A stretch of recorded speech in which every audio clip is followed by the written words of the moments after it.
Salut les fous, alors vous voyez comme promis, voilà, je suis donc juste devant en fait les premières portes du Père-Lachaise. Donc le Père-Lachaise est la plus grande nécropole de Paris, probablement d'ailleurs la plus grande de France. Je vous emmène, je vais essayer de vous faire voir au plus rapidement possible les plus grands tombes que vous pourrez vous intéresser, surtout ce qu'on y ressent, et c'est surtout ce qui nous intéresse. Ce que vous pouvez voir, c'est qu'ici en fait, à la place de Paris, c'est difficile de trouver de la place. À plus de 20 centimes de l'heure, je vous fais le calcul, ça va très très vite. Bon, je vais essayer de faire très vite. Suivez-moi. Nous sommes en fait dans l'allée qui se dit donc l'allée la plus hantée du Père-Lachaise. Alors la légende raconte aussi que l'on y croit souvent, donc une femme habillée de noir qui traverse les allées en pleurant, cherchant son âme ou cherchant probablement la personne avec qui elle était enterrée. Alors si vous voulez, la légende ne me revient pas tout à fait, mais je sais que cette rue est donc considérée comme la rue la plus hantée du Père-Lachaise. Je vous laisse faire votre ressenti.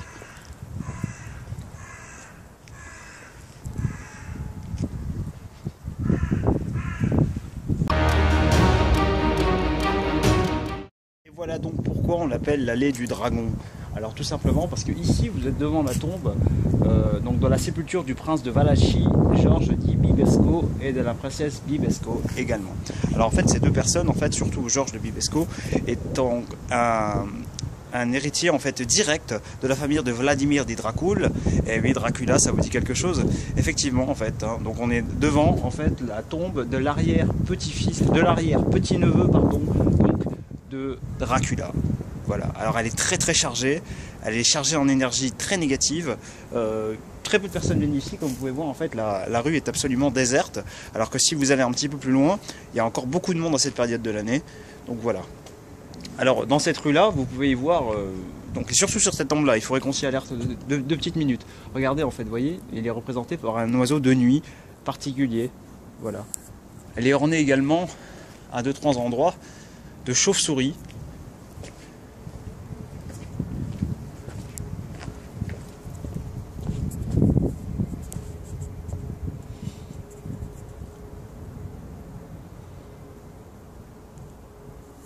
Alors très étonnant encore, la dynastie étant cessant être éteinte, elle a été rénovée cette année.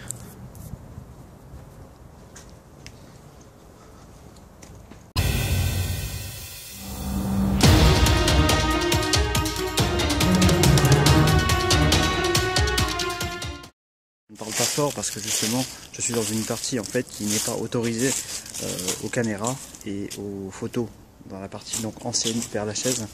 Donc je vais vous montrer la photo, enfin du moins l'image en fait d'une tombe en fait de Gaspard. En fait c'est la physique fantasmagorique. C'est tout simplement en fait l'ancêtre de la transcommunication. Je vais vous montrer ce que ça donne.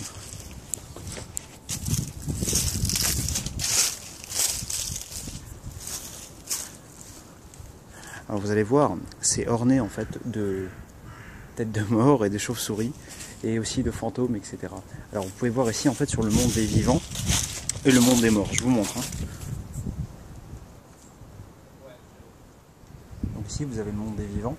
Et maintenant de l'autre côté, je vais vous montrer aussi le monde des morts.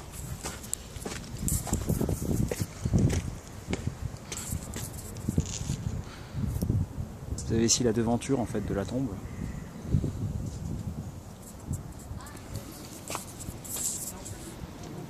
Vous voyez bien les têtes de mort. Hein. Et ici, on a le monde.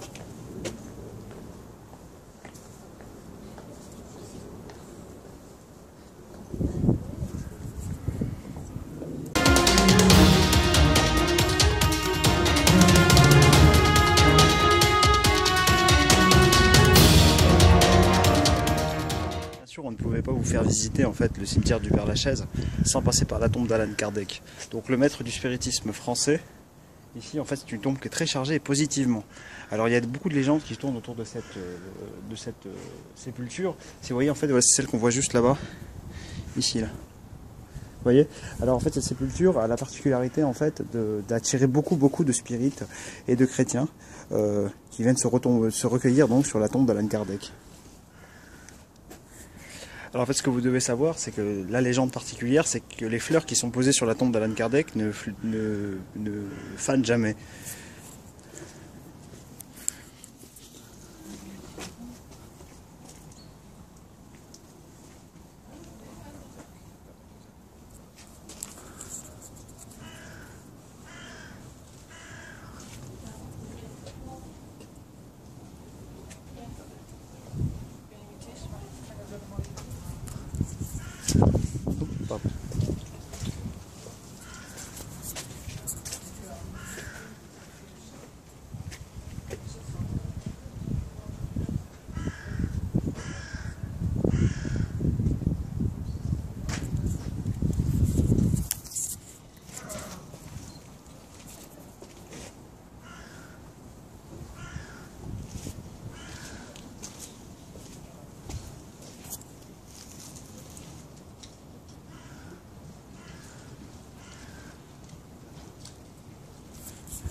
Alors vous voyez, ce qui est impressionnant, c'est justement en fait le nombre de personnes qui se trouvent autour de cette tombe, c'est juste dingue.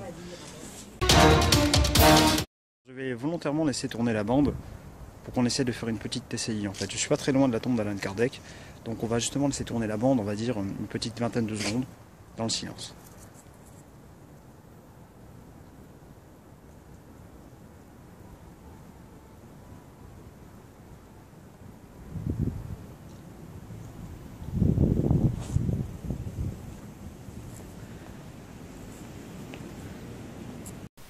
Malheureusement, les messages n'étant pas assez audibles, je ne peux vous les faire partager. Une tombe sur laquelle on peut entendre gémisson, gémisson, gémisson. Du moins on peut le lire, mais la légende raconte justement que cette tombe gémit.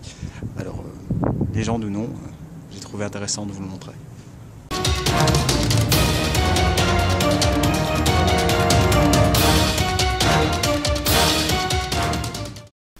Voilà, cette vidéo est à présent terminée. Je tenais à remercier Damien qui a permis de nous faire découvrir le cimetière du Père-Lachaise. On t'embrasse et merci. À bientôt tout le monde.